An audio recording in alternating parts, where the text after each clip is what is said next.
Hello বন্ধুরা, কেমন আছো তোমরা সবাই? আশা করি তোমরা খুব ভালো আছো আর আমিও খুব ভালো আছি। চলে এলাম নতুন একটা রেসিপি নিয়ে তোমাদের সঙ্গে। তো চলো রেসিপিটা শুরু করা যাক। তো চিকেন মোমোটা কিভাবে করলাম ওটাই তোমাদের সঙ্গে শেয়ার করব।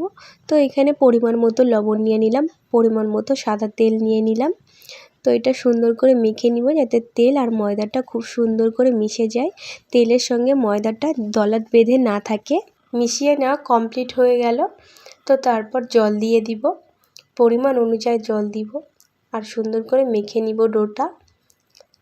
এই কারণেই জলটা কম দিয়ে মাখবো যে ডোটা যাতে নরম না হয়ে যায়। অল্প অল্প করে জল দিয়ে মাখবো, না শক্ত না নরম। আর খুব সুন্দর করে মেখে নিয়ে আধ ঘন্টার জন্য ঢেকে রেখে দিব। মোমো বানানোর জন্য কি লেগেছে এখন ওটাই দেখি। তো এইখানে বাঁধাকপিগুলো খুব সুন্দর করে ঝিরিঝিরি করে কেটে নিব। তো আমাদের কাটাটা কমপ্লিট হয়ে গেল দেখো।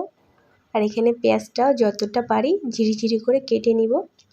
তো এখানে অনেকেই আমাকে হেল্প করে দিয়েছিল। এখানে যেমন আমার মেজো বৌদি, বড় বৌদি আর আমার মা, এটা তিনজন আমাকে খুব হেল্প করে দিয়েছিল।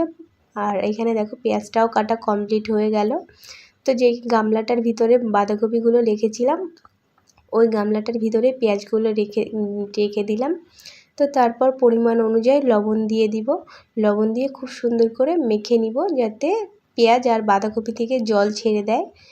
আর এখানে চিকেনটা ছিল, চিকেনটাকে খুব সুন্দর করে কেটে নিব ঝিরিঝিরি করে, মানে এটা থেতলে নিতে হবে। এটা যতটা পারি, এটা আমার চাকুটা অতটা ধারালো ছিল না তাই আমি অতটা ছোট করে কাটতে পারিনি। তো চিকেনের ভিতরে একটু রসুন কুচিয়ে দিলাম আর এখানে গোলমরিচ গুঁড়ো দিয়েছিলাম একটু।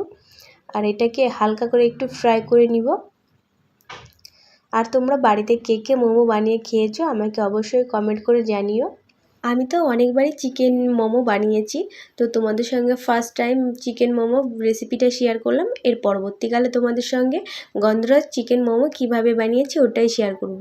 এখানে চিকেনটা হালকা ফ্রাই হয়ে যাওয়ার পর এখানে পেঁয়াজ আর বাঁধাকপিটা জল ঝরানো হয়ে গেছে, তো দিয়ে দিব। একটু ফ্রাই করে নিব, একটু ফ্রাই হয়ে গেলে তারপর নামিয়ে নিব।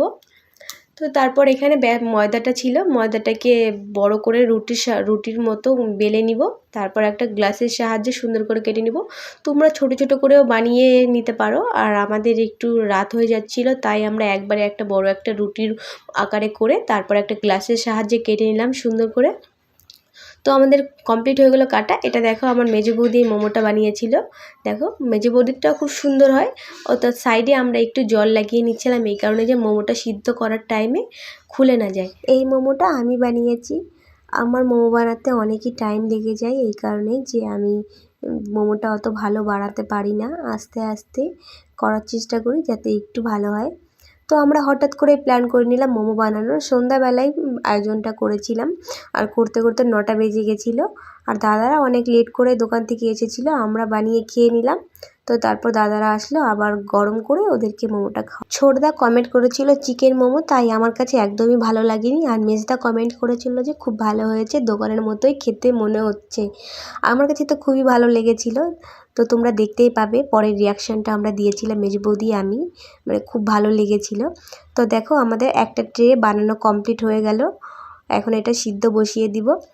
তো এখানে আমরা রাইস কুকারে জল আগের থেকেই বসিয়ে দিয়েছিলাম, ওটা ফুটে গেছে জলটা। তারপর ট্রেটা বসিয়ে দিলাম, প্রায় 20 মিনিটের মতো ঢেকে রেখে দিব।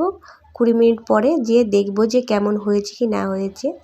তো 20 মিনিট পরে আমি একবার খুলে দেখলাম যে একটু কম হয়েছে, আর একটু হবে।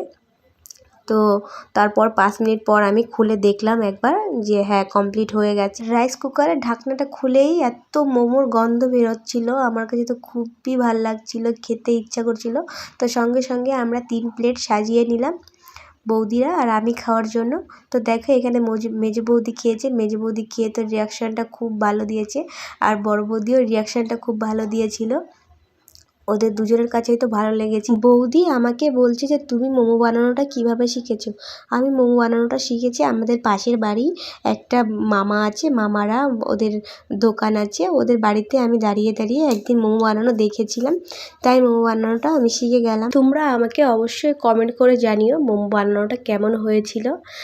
তোমরা যদি কমেন্ট করে জানাও আমার কাছে ভালো লাগবে, আমার এর পরবর্তীকালে আরও ভিডিও ছাড়ার আগ্রহ হবে। আর তোমাদের কাছে যদি ভালো লাগে লাইক কমেন্ট শেয়ার করতে ভুলো না। টাটা বন্ধুরা।